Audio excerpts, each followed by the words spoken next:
Aujourd'hui, je vous montre une technique rapide et facile à apprendre que vous allez pouvoir répliquer facilement sur vos photos. C'est parti! Bonjour et bienvenue sur ma chaîne, je m'appelle Florence, je suis photographe, puis aujourd'hui je viens vous montrer comment faire l'effet Horton sur Photoshop. Donc l'effet Horton, c'est un effet de retouche photo qui nous vient du Canadien Michael Horton.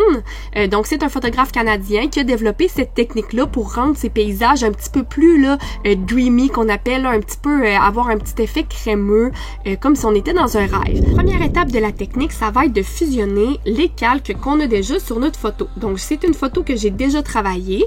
J'ai travaillé les couleurs dans Lightroom et je suis venue rajouter là, un petit peu de lumière et d'ambiance dans Photoshop.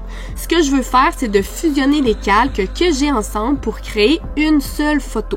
Donc pour faire ça, on fait Alt, Ctrl, Shift, E et ça nous fait une petite photo par-dessus tous nos calques. C'est la photo principale sur laquelle on va travailler. On va appeler ça photo de base. Cette photo de base-là, elle est très importante à faire parce que si vous travaillez seulement sur les calques là, rajoutés, la technique ne fonctionnera pas. Donc, on vient vraiment se créer une photo de base par-dessus les calques de modification qu'on a déjà sur notre photo. Donc, l'effet Horton, c'est vraiment la dernière chose qu'on rajoute là, dans notre retouche photo. Une fois que vous êtes satisfait des retouches, là, des calques que vous avez rajoutés, vous pouvez appliquer cette technique-là pour rajouter un petit effet, là, encore un petit plus là, sur votre photo. Donc, cette photo de base-là, pour ne pas la perdre, on va la copier, CTRL-J, et on va venir là, faire l'effet sur cette photo-là qu'on va appeler Horton.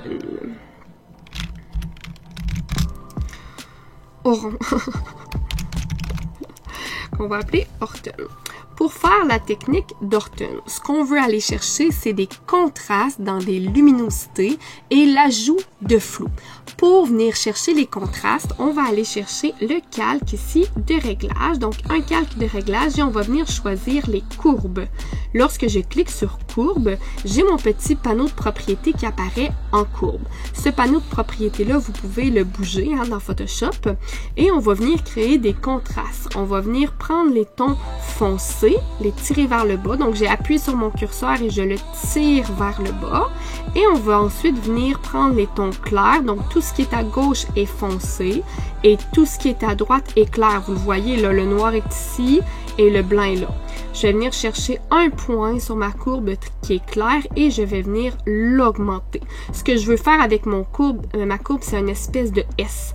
Donc, je veux vraiment créer là un contraste entre mes tons foncés et mes tons clairs. La photo de résultat à ce moment-là, elle n'est pas belle, c'est normal. C'est en ajoutant les autres étapes que vous allez voir là l'effet prendre vie. Donc, on va fusionner la courbe ici avec notre calque Horton. Pour les mettre ensemble, on clique droit et on va dans fusionner les calques.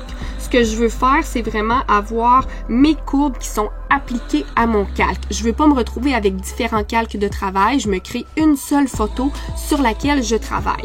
Sur cette photo-là qu'on renomme Horton pour ne pas se perdre, on va venir rajouter un filtre. Donc, dans Filtre, un filtre flou et on va choisir le flou de Gaussian.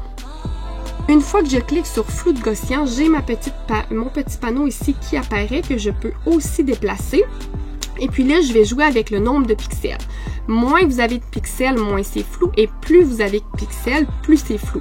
Pour créer l'effet Horton, ce que vous voulez, c'est de voir la délimitation de votre image. Donc, on ne veut pas perdre l'essentiel de ce qu'on voit, mais on veut que ça soit assez brumeux, en fait assez flou pour perdre les détails qu'on a dans notre photo. Donc, ça me convient, le 22 pixels, c'est vraiment selon la grosseur de votre photo, mais habituellement, entre 15 et 30 pixels, vous devriez être bon. Donc, on fait OK.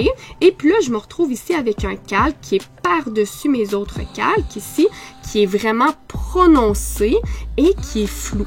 Donc, on est venu vraiment créer un contraste de luminosité et ajouter un flou à cette photo. Pour appliquer l'effet Horton à notre photo, on va sélectionner ce calque-là, puis on va venir changer son mode. Donc, au lieu de le laisser en normal, on va venir le mettre en superposition. En le mettant en superposition, on élimine tous les pixels noirs. Donc, tous les pixels noirs qu'on a vraiment mis en évidence là, avec notre courbe, vont disparaître. Donc, on clique sur notre calque, on va dans les modes et on choisit le mode superposition. Vous voyez, ça donne déjà là un début de cet effet-là qu'on recherche. Donc, on est allé supprimer tous les pixels noirs qu'on avait sur ce calque-là, ce qui fait ressortir les pixels blanches, donc toutes les pixels lumineuses, avec un flou qui était déjà là.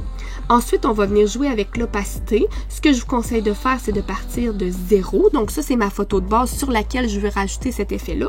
Et je monte tranquillement en opacité pour ajouter l'effet à ma photo. Donc, je vous dirais à cette étape-là, c'est vraiment avec votre goût personnel. Moi, j'ajoute d'habitude une 50% là, pour avoir vraiment un effet qu'on voit. Vous voyez, le 64, je trouve ça trop. Donc, autour de 50%, là, d'habitude, je tourne autour de ça. Puis, ce que j'aime faire aussi, c'est ajouter un masque de fusion, puis venir enlever à l'aide d'un pinceau noir les endroits où je ne veux pas que l'effet s'applique. Par exemple, sur mon sujet. Donc, je vais travailler autour d'une vingtaine, trentaine de pourcents ici, puis je vais passer avec mon pinceau noir pour ne pas appliquer cet effet-là sur mon sujet parce que je veux que mon sujet, on le voit bien sur ma photo. Je vais aussi en enlever un petit peu dans le ciel pour bien voir le mont soleil ici qui apparaît. Donc, je vais augmenter un petit peu mon opacité. Puis, je veux en fait que l'effet Horton là, apparaisse principalement dans les montagnes. Donc, on a le avant l'effet et après l'effet, ça nous fait un bel Horton effect. Un petit côté le dreamy creamy à la photo qui ajoute un plus sur vos photos de paysage. Je vous laisse découvrir mes outils gratuits en bas dans la description et toutes mes autres vidéos pour évoluer dans Photoshop et en photographie. À la prochaine vidéo. Bye!